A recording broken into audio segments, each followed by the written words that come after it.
ತುಮಕೂರು ವಿಶ್ವವಿದ್ಯಾನಿಲಯದಲ್ಲಿ professor MD Nanjundaswamy ಅಧ್ಯಯನ ಪೀಠ ಹಾಗೂ ವಿವಿಧ ಸಂಸ್ಥೆಗಳ ಸಹಯೋಗದೊಂದಿಗೆ ಜಯಮಂಗಲಿ ನದಿ ನಿತ್ಯ ಸುಮಂಗಲಿಯಾಗಿರಲಿ ಎಂಬ ಶೀರ್ಷಿಕೆಯಡಿ ಕಾರ್ಯಾಗಾರವನ್ನು ನಿನ್ನೆ ಆಯೋಜಿಸಲಾಗಿತ್ತು.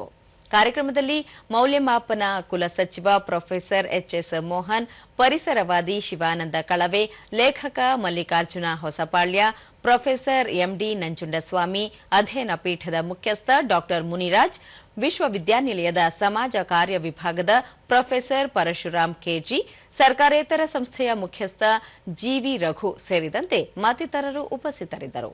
ಇದೇ ವೇಳೆ ಜಯಮಂಗಲಿ ನದಿಯ ಇತಿಹಾಸದ ಕುರಿತು ಸಿದ್ಧಪಡಿಸಲಾದ ವಿಶೇಷ ಪುಸ್ತಕವನ್ನು ಬಿಡುಗಡೆ ಮಾಡಲಾಯಿತು.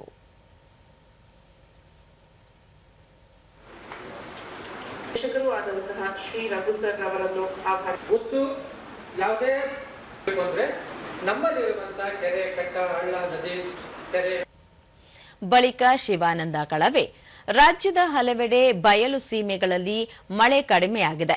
ಇದು ನೇರವಾಗಿ ನೀರಿನ ಬಳಕೆ, ನಿರ್ವಹಣೆ ಹಾಗೂ ನೀರಿನ ಮೂಲಗಳ ಸಂರಕ್ಷಣೆಯ ಮೇಲೆ ತೀವ್ರ ಪರಿಣಾಮ ಬೀರಿದೆ. ಈಗಿನ ಪರಿಸ್ಥಿತಿಯಲ್ಲಿ ಕಾಡು, ಸಸ್ಯ ಸಂಪತ್ತು ಹಾಗೂ ಕೆರೆ ಕಟ್ಟೆಗಳನ್ನು ರಿಪೋರ್ಟ್ ಹೇಳುತ್ತೆ 50 ವರ್ಷಗಳು ಅಂತ ಹೇಳುತ್ತೆ. ಆದರೆ ನಿಮ್ಮಲ್ಲಿರುವಂತಹ ಕಲ್ಲು ಬೆಟ್ಟದ ಕೆಳಗಡೆ ಮಾಡಿದ ಕೆರೆಗಳು ಸಾವಿರಾರು ವರ್ಷಗಳ ಕಾಲ ಜೀವಂತವಾಗಿ ಇದ್ದೇ ಇರ್ತವೆ. ಜಿವಿ ರಘು, ಕೆರೆಕಟ್ಟೆಗಳನ್ನು ಸಂರಕ್ಷಿಸಿ ಭೂಮಿಯ ಮೇಲ್ಭಾಗದ ಮಣ್ಣನ್ನು ರಾಸಾಯನಿಕ ಮುಕ್ತ ಮಾಡಬೇಕು. ಇದಕ್ಕಾಗಿ ಜನಸಾಮಾನ್ಯರು, ರೈತರು, ವಿದ್ಯಾರ್ಥಿಗಳು ಒಂದಾಗಿ ಜನಜಾಗೃತಿ ಮೂಡಿಸಬೇಕಿದೆ. ಸ್ಥಳೀಯ ಸಂಪನ್ಮೂಲಗಳನ್ನು ಬಳಸಿಕೊಂಡು ಜಲ ಸಂರಕ್ಷಣೆ ಮತ್ತು ನೀರಿನ ಮೂಲಗಳನ್ನು ರಕ್ಷಿಸುವ ಮೂಲಕ ಇಡೀ ಜೀವ ಸಂಕುಲಕ್ಕೆ ನೆರವಾಗುವ ಕಾರ್ಯಕ್ಕೆ ಎಲ್ಲರೂ ಮುಂದಾಗಬೇಕು ಎಂದು ತಿಳಿಸಿದರು.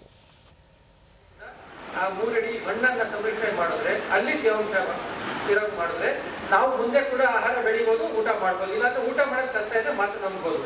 ಈ ಉದ್ದೇಶ ಇಟ್ಕೊಂಡು ನಾವು ಈ ಒಂದು ಅಭಿಯಾನ ಮಾಡಬೇಕು ಅಂತ ಅನ್ಕೊಂಡ್ವಿ.